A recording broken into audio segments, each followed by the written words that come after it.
All right, so I really like the theory that mountains are just huge tree stumps, petrified wood, huge tree stumps.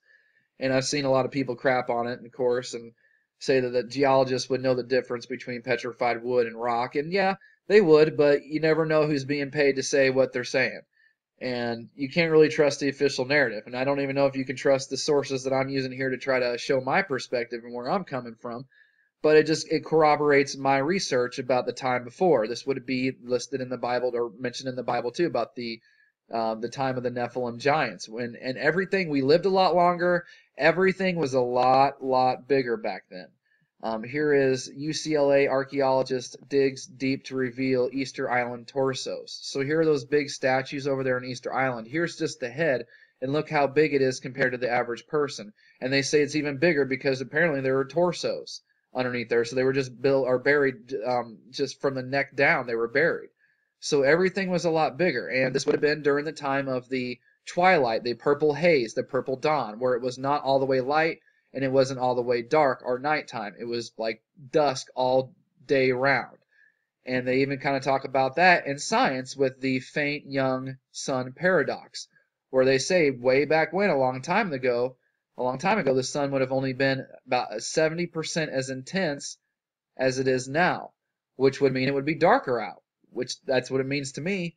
And it's just a big this whole thing contradicts everything because they say that they believe this that the sun should have been a lot dimmer back then than it is now. And so basically this place should be one big ice cube. So they don't even know how we're here. Like science is it's but there you go. So this even lends credence to that. And so this would have been the time before the biblical flood, before they cracked the firmament here at the Milky Way or the Great Rift, or otherwise known as crack. And the water from above came and mixed with the water below, bringing the salt with it. All that extra salt changed the atmosphere, which is why I think we get sick now.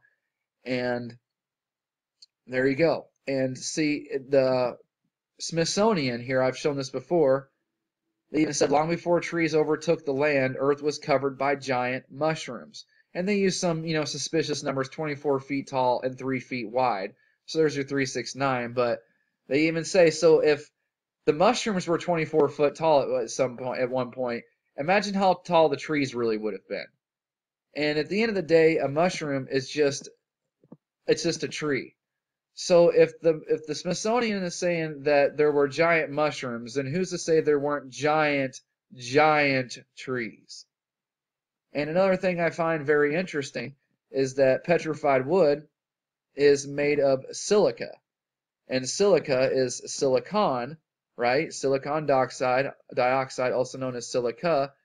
And silicon or silica is the main ingredient in a lot of different types of sand. So that almost makes me wonder that whenever this place went boom last time, that these big, huge trees were literally obliterated overnight into dust or sand, if you will, and all that's left are just the mountains or the tree stumps. So I don't know. I just find this stuff all very fascinating. I came across this theory of mountains being big tree stumps a long time ago, but I just kind of wanted to revisit it because, like I said, it's a fun puzzle, man. It's a tricky one, and this stuff is ancient. It's been here so long, so we're not gonna figure it out, and we're not gonna outsmart it. Let's not trick ourselves, right? It's been here long before we got here, but it's fun, I think, anyway. So thank you to my subscribers.